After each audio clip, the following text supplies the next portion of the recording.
What's up again, my business owners? It is time for Wednesday Weekly Wisdom with your buddy Justin, your virtual trainer here for the Slam Institute.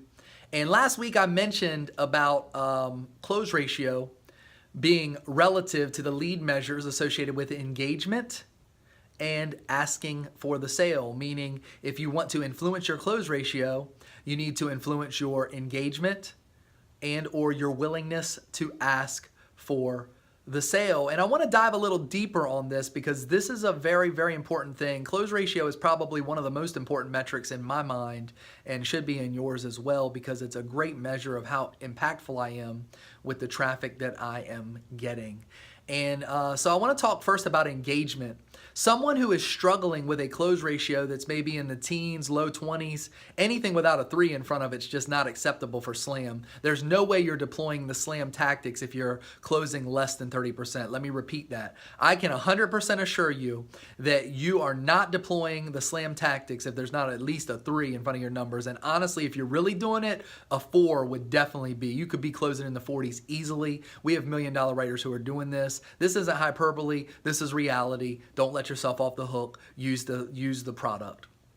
So jumping back on this, someone who's struggling with their close ratio is likely struggling with engagement. Asking for the sale is a problem in some cases, but 9 out of 10 times, someone who has a low close ratio often struggles with engagement. And so how do you recognize this?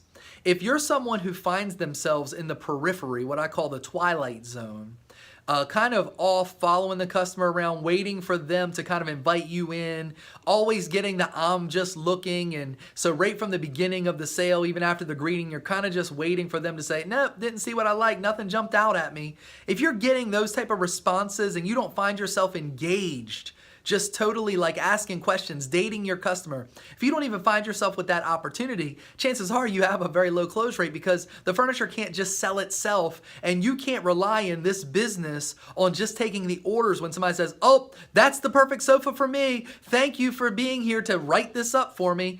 You have to be more than a waiter or waitress in this organization. You have to actually be able to sell. And by doing that, you have to be able to engage with people in a meaningful way. You have to find out what's important to them. You have to date them. You have to ask great questions. You have to show them that you care.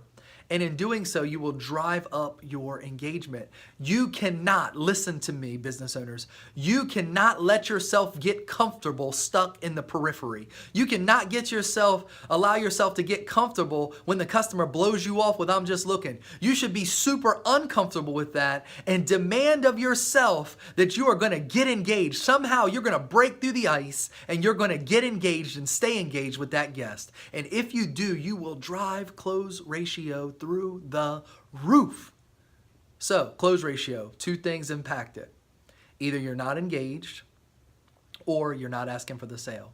You manage those 2 lead measures and close ratio will skyrocket.